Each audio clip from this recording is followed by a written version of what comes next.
Hello students, class 11 আমাদের গুরু নাটক চলছিল। আমরা টেক্সট অনুযায়ী পড়ছিলাম।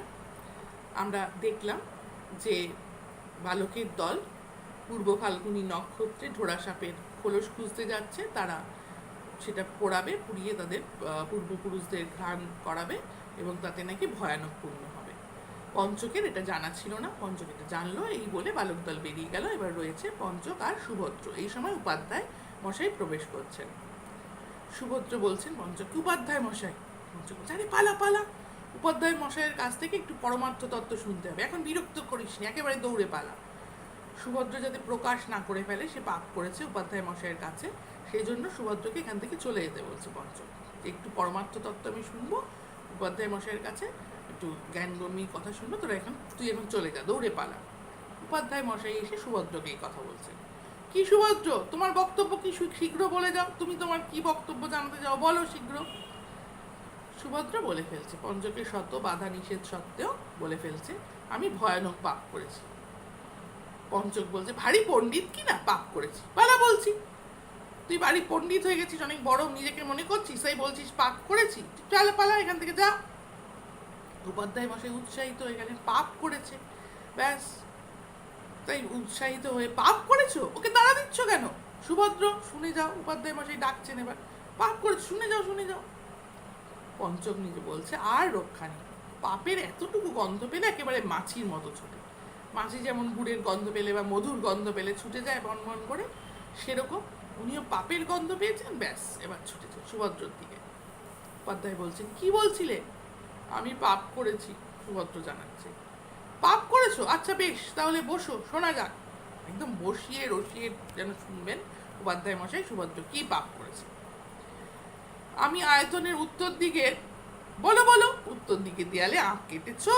আঁক কেটেছো মানে কোনো অঙ্ক টঙ্ক করেছো বা ছবি এঁকেছো, কিছু করেছো? না, আমি উত্তর দিকে জানলায়, বুঝেছি, কনুই ঠেকিয়েছো, কনুই, কনুই ঠেকিয়ে দিয়েছো। তাহলে তো সেদিকে আমাদের যতগুলি যজ্ঞের পাত্র আছে সমস্ত ফেলে দিতে হবে। 7 মাসের বাছুরকে দিয়ে, আন্ডারলাইন করবে, যদি জানলায় কোনোই থেকে যায়, কি পাপ, কি প্রায়শ্চিত্ত করতে হবে। 7 মাসের বাছুরকে দিয়ে ওই জানলা না চাটাতে পারলে শোধন হবে না, ওই জানলাটা নাকি চাটাতে হবে 7 মাসের বাছুরকে দিয়ে, এটা নাকি প্রায়শ্চিত্ত। পঞ্চক এবার বলছে, এটা আপনি ভুল করে বলছেন। ক্রিয়া সংগ্রহে আছে ভূমিকুষ্মাণ্ডের বোটা দিয়ে, ভূমিকুষ্মাণ্ড মানে মাটির তলায় যে কুমড়ো হয়, সেই কুমড়োর কথা বলছে। ক্রিয়া সংগ্রহ আর একটা পুঁথি সেখানে আছে। পঞ্চক কিন্তু সুভদ্রকে এখানে চলে যাওয়ার সুযোগ করে দিচ্ছে, সুভদ্র যাতে আর কিছু না বলে, এটাই যাতে ওরা মনে করে যে জানলায় কোনোই ঠেকিয়েছে, সেটা নিয়ে যাতে হয় থাকে, সেটাই বলার জন্য সুভদ্রকে আটকে দিচ্ছে এবং এই নিয়ে আরো কথা বাড়াচ্ছে পঞ্চক। তাই বলছে যে ভূমি সংগ্রহের বোটা দিয়ে, ভূমি কুষ্মাণ্ডের বোটা দিয়ে একবার। উপাধ্যায় বলছে, তোমার তো স্পর্ধা কম দেখিনি, তুমি তোমার সাহস কম দেখাচ্ছ না। কুলদত্তের ক্রিয়া সংগ্রহের অষ্টাদশ অধ্যায়টি কি কোনোদিন খুলে দেখা হয়েছে? আরো একটি পুঁথির নাম বলছেন। পঞ্চক জনান দিকে একটু আড়াল করে সুভদ্রকে বলছে, যাও তুমি, কিন্তু কুলদত্তকে তো আমি, অর্থাৎ সুভদ্রকে এরকম আড়াল করে বলছেন যাও তুমি, বলেই উপাধ্যায় মশাইকে বলছেন, কিন্তু কুলদত্তকে তো আমি, অর্থাৎ সুভদ্রকে চলে যেতে বলছেন যাতে সুভদ্র না প্রকাশ করে ফেলে। উপাধ্যায় বলছেন, কুলদত্তকে মানো না, আচ্ছা, ভরদ্বাজ মিশ্রের প্রয়োগ প্রজ্ঞপ্তি তো মানতেই হবে, তাতে।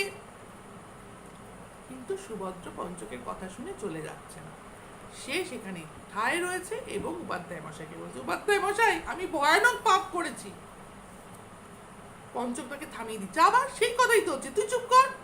বলতে দিতে চাইছে না, কি পাপ করেছে সেটা বলতে দিতে চাইছে না, যেটা উপাধ্যায় মশাই মনে করছেন সেটাতেই রাখতে চাইছে। উপাধ্যায় মশাই বলছে, সুভদ্র, উত্তর দেয়ালে যে আঁক কেটেছ সেই চতুষ্কন্যা গোলাকার, অর্থাৎ আঁক কেটেছ সেটাকেই ভেবে নিয়েছেন, সেটা ছবিটা এঁকেছো সেটা গোলাকার না চতুষ্কোণ, 4টে কোণার, অর্থাৎ বর্গ ক্ষেত্র বা আয়তক্ষেত্র। এবার সুভদ্র বলছে, আঁক কাটিনি, আমি জানলা খুলে বাইরে চেয়েছিল, তাড়াতাড়ি যেন বলে দিচ্ছে, আমি আঁক ঠাক কাটিনি, ছবি টবি আঁকিনি, আমি জানলাটা খুলে বাইরের দিকে তাকিয়েছি। ব্যাস, উপাধ্যায় মশাই বসে পড়ছে। সর্বনাশ করেছ কি? আজ 345 বছর ওই জানলা কেউ খোলেনি, তা জানিস? 345 বছর মানে এটা একটা সময় নয়, বছর নয়, এটা একটা অন্ধবিশ্বাস, কুসংস্কার, যুগ যুগ ধরে চলে আসছে। উত্তর দিকের জানলা কেউ খোলে না, তাদের নিয়ম নেই খুলবার। 345 ইয়ার্সই নয় সেটা, এটা একটা যুগ যুগ ধরে চলে আসা সংস্কার। কেউ খোলেনি সেটা জানিস, উত্তর দিকে জানলা। সুভদ্রা এবার বলছে আমার কি হবে? পঞ্চক সুভদ্রকে আলিঙ্গন করছে, জড়িয়ে ধরছে। তোমার জয় জয়কার হবে সুভদ্র। পঞ্চক কথাটাকে ঘুরিয়ে দেওয়ার চেষ্টা করছে, তোমার জয় জয়কার হবে। 345 বছর যেটা খোলা হয়নি, সেই আগল তুমি ঘুচিয়েছো। যুগ যুগ ধরে চলে আসছে যে সংস্কার, সেটাকে তুমি ভেঙে দিয়েছো।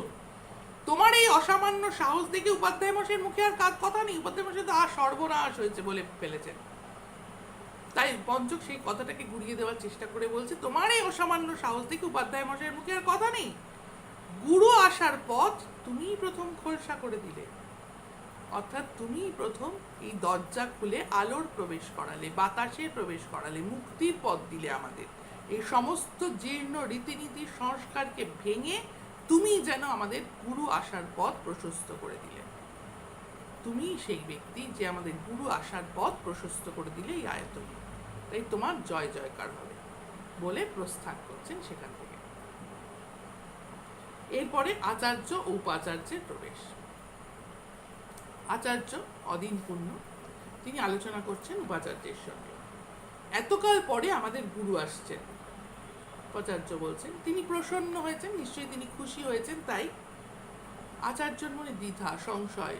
গুরু দায়িত্ব দিয়ে গিয়েছিলেন আচার্যকে এই প্রতিষ্ঠানে, তিনি প্রতিষ্ঠা করে এই প্রতিষ্ঠানের দায়িত্ব দিয়ে গিয়েছিলেন আচার্যকে। কিন্তু গুরু কেন আসছেন তার মনে তাই দ্বিধা কাজ করছে, সংশয় কাজ করছে। বলছেন প্রসন্ন হয়েছেন, খুশি হয়েছেন, তা হবে হয়তো প্রসন্ন হয়েছেন, কিন্তু কেমন করে জানবো? উপাচার্য বলছেন নইলে তিনি আসবেন কেন, তিনি আসছেন কেন, তিনি তো দায়িত্ব দিয়ে চলে গেছেন। এক এক সময় মনে ভয় হয় যে হয়তো অপরাধের মাত্রা পূর্ণ হয়েছে বলেই তিনি আসছেন। আমি যেভাবে আয়তনকে চালিত করছি সেটা হয়তো অপরাধ করছি, সেই অপরাধের মাত্রা হয়তো আমার পূর্ণ হয়ে গেছে, তাই হয়তো তিনি আসছেন। অর্থাৎ সেই সংশয় ভীতি কাজ করছে। না, আচার্যদেব এমন কথা বলবেন না। উপাচার্য বলছেন আমরা কঠোর নিয়ম সমস্তই নিঃশেষে পালন করেছি, কোনো ত্রুটি ঘটেনি। আমরা তো যত যত কঠোর নিয়ম ছিল সমস্ত কিছু আমরা কিন্তু ঠিক নিয়ম মতন করে পালন করেছি, আমাদের তো কোনো ত্রুটি ঘটেনি। কঠোর নিয়ম, হ্যাঁ, সমস্তই পালিত হয়েছে। বজ্রশুদ্ধি ব্রত আমাদের আয়তনে এইবার নিয়ে ঠিক ৭৭ বার পূর্ণ হয়েছে, 77। বজ্রশুদ্ধি, ভাবো, বাজকে শুদ্ধিকরণ। বাজকে শুদ্ধিকরণ করতে গেলে কি মৃত্যু অবধারিত, বাজকে কখনো শুদ্ধিকরণ করা সম্ভব? আর কোনো আয়তনে কি সম্ভবপর হয়েছে? হয়। অর্থাৎ কঠিন ব্রত এটা, বজ্রশুদ্ধি ব্রত, আমরা সেটাও করে ফেলেছি 77 বার। না, আর কোথাও হতে পারে না, আচার্য বলছে। কিন্তু তবু আপনার মনে এমন দ্বিধা হচ্ছে কেন? আপনার মনে কেন দ্বিধা হচ্ছে? এই দ্বিধার সুর ধরে ফেলেছে উপাচার্য। আচার্য বলছেন সুতস্য, অর্থাৎ উপাচার্যর নাম সুতস্য, তোমার মনে কি তুমি শান্তি পেয়েছো? এই শুদ্ধিব্রত করে তুমি কি তোমার মনে শান্তি পেয়েছো? উপাচার্য বলছেন আমার তো এক মুহূর্তের জন্য অশান্তি নেই, আমার মনে কোনো এক মুহূর্তের জন্য অশান্তি নেই। আপনার মনে কেন এই দ্বিধা সংশয় কাজ করছে আমি বুঝতে পারছি না। অশান্তি নেই কিছুমাত্র না। আমার অহরাত্র একেবারে নিয়মে বাঁধা। অহরাত্র মানে দিন রাত্র, দিন আর রাত্রির 24 ঘন্টা আমার একেবারে নিয়মে বাঁধা, যেভাবে চলে আসছে। এর চেয়ে শান্তি কি হতে পারে? আমার আর কোনো ব্যতিক্রম নেই, কিছু নেই। আমি একদম দিন রাত্রি একই নিয়মে রেখে দিয়েছি, ও নিয়মে থাকতেই পছন্দ করে, তাই নিয়মেই থাকে। এর চেয়ে শান্তি আমার আর কি হতে পারে? আচার্য বলছেন ঠিক ঠিক বলেছে সুতস্য। অচেনার মধ্যে গিয়ে কোথায় তার অন্ত পাবো?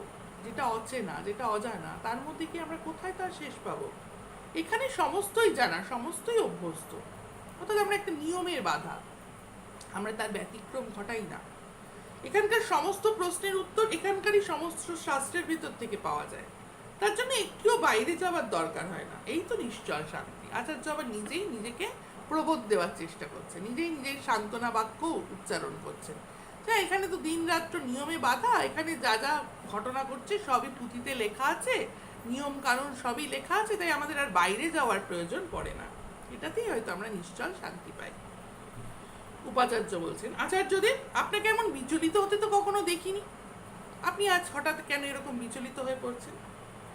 কি জানি, আমার কেমন মনে হচ্ছে কেবল আমিই না, চারিদিকে সমস্তই বিচলিত হয়ে উঠছে।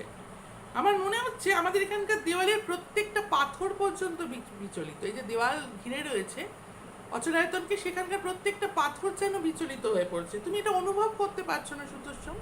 অর্থাৎ মনের মধ্যে গভীর সংশয় কাজ করছে, দ্বিধাবোধ কাজ করছে যে গুরু যে আয়তনকে দিয়ে গিয়েছিলেন সেটাকে আমি ঠিকমতো চালিত করতে পারিনি, তাই গুরু আসছেন। এই সংশয় ভয় থেকে তার মন বিচলিত। তিনি মনে করছেন আয়তনের সমস্ত পাথর কোথায় বিচলিত হয়ে পড়েছে, এর থেকে মুক্তি চাইছে, এই সংস্কার থেকে হয়তো মুক্তি চাইছে। এটা আচার্যদেবের উপলব্ধি। উপাচার্য বলছেন কিছুমাত্র না, এখানকার অটল স্তব্ধতার লেশমাত্র আমি বিচ্যুতি দেখতে পাচ্ছি না। আমাদের তো বিচলিত হবার কথাও না। আমাদের সমস্ত শিক্ষা কোন কালে সমাধা হয়ে গেছে, কিন্তু আমরা জানি শিক্ষার শেষ নেই। আমরা কিন্তু শিক্ষা শিখেই যাই, অর্থাৎ আমাদের আজও আমরা শিখছি। আমরা কিন্তু কখনো বলতে পারি না আমাদের শিক্ষা সমাপ্ত হয়েছে। যত বড়ই প্রফেসর হোক, যত বড়ই যাই হোক, তিনি কিন্তু বলতে পারবেন না যে তার শিক্ষা সমাপ্ত হয়েছে। আমরা প্রতিনিয়ত শিখছি। কিন্তু ওরা বলছে, ওদের মধ্যে অহংবোধ কাজ করছে, আমাদের শিক্ষা কোন কালে সমাধা হয়েছে, আমাদের সমস্ত লাভ সমাপ্ত, আমাদের সমস্ত সঞ্চয় পর্যাপ্ত। ওই যে পঞ্চকাষ্ঠে পাথরের মধ্যে কি ঘাস বেরোয়, এমন ছেলে আমাদের আয়তনে কি করে সম্ভব হলো? ওই আমাদের দুর্লক্ষণ। আন্ডারলাইন। পাথরের মধ্যে কি ঘাস বেরোয়? সত্যি তো পাথরের মধ্যে তো মাটি নেই, পাথরের মধ্যে তো ঘাসের সম্ভাবনা নেই। ওই আমাদের দুর্লক্ষণ। এখানে আমাদের মাটি কোথায় পেল? ও কি করে আমাদের এই আয়তন ছাড়া হলো, অন্য রকমের তৈরি হলো? সেটাই উপাচার্যের মনে প্রশ্ন। ওই আয়তনের মধ্যে ও কেবল আপনাকেই মানে, ও নিজেকেই মানে। এই আয়তনের নিয়ম, সংস্কার, বিধিনিষেধ কোনো কিছুকে সে মানে না। উপাচার্য সেটা উপলব্ধি করেছেন, তাই মনে করছেন এই পাথরের মধ্যে থেকে ও কি করে তৈরি হলো এরকম। আপনি ওকে একটু ভৎসনা করে দেবেন, আপনি একটু বকে ঠকে দেবেন যে ও কিরকম, কেন এরকম করছে। আচার্য বলছেন, আচ্ছা তুমি যাও, আমি ওর সঙ্গে একটু নিভৃতে কথা কয়ে দেখি।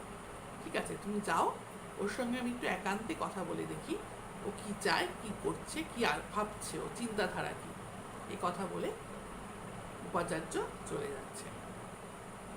এরপর পঞ্চক প্রবেশ করছেন আচার্যর সাথে তার কথোপকথন। এই অবধি থাক, নেক্সট ভিডিওতে আমরা নেক্সট অংশ করব। ধন্যবাদ।